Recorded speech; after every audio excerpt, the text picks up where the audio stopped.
നമസ്കാരം. ML decoder എന്ന YouTube ചാനലിലേക്ക് ഏവർക്കും സ്വാഗതം.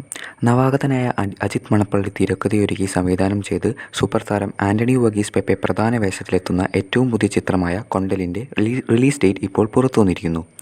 ഏറ്റവും പുതിയ അപ്ഡേറ്റ് പ്രകാരം ചിത്രം സെപ്റ്റംബർ 12 തിയേറ്ററുകളിൽ എത്തും. RDXന് ശേഷം സോഫിയ പോൾ നിർമ്മിക്കുന്ന ചിത്രം കൂടിയാണ് കൊണ്ടൽ. പ്രേമലു എന്ന മഹാവിജയത്തിന് ശേഷം ഗിരീഷ് ഷേഡി സംവിധാനം ചെയ്ത് നെസ്ലിൻ ഗഫൂർ പ്രധാന വേഷത്തിലെത്തുന്ന ചിത്രമാണ് ഐ ആം കാതലൻ.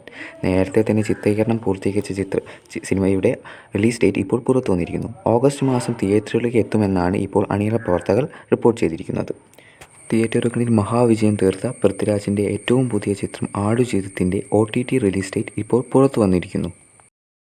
തിയേറ്ററുകളിൽ നിന്ന് 150 കോടിയോളം രൂപ കളക്ഷൻ നേടിയ സിനിമയുടെ OTT റൈറ്റ്സ് നേരത്തെ തന്നെ നെറ്റ്ഫ്ലിക്സ് സ്വന്തമാക്കിയിരുന്നു. ചിത്രം ജൂലൈ 19 നെറ്റ്ഫ്ലിക്സിലൂടെ പ്രദർശനം ആരംഭിക്കും. നവാഗതനായ JK തിരക്കഥയൊരുക്കി സംവിധാനം ചെയ്ത് കുഞ്ചാക്കോ ബോബനും സുരാജ് വെഞ്ഞാറമൂടും പ്രധാന വേഷങ്ങളിലെത്തിയ ഏറ്റവും പുതിയ ചിത്രമാണല്ലോ ഗർ. തിയേറ്ററുകളിൽ കാര്യമായ വിജയം നേടാതെ പോയ ചിത്രത്തിൻ്റെ OTT അപ്ഡേറ്റ് ഇപ്പോൾ പുറത്തു വന്നിരിക്കുന്നു.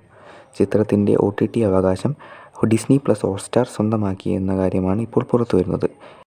ചിത്രം ഓഗസ്റ്റ് മാസത്തിൽ ഹോട്ട്സ്റ്റാറിലൂടെ പ്രദർശനം ആരംഭിക്കും. ഇതുപോലുള്ള സിനിമ റിലേറ്റഡ് അപ്ഡേറ്റുകൾക്കും വീഡിയോകൾക്കുമായി ചാനൽ സബ്സ്ക്രൈബ് ചെയ്യുക.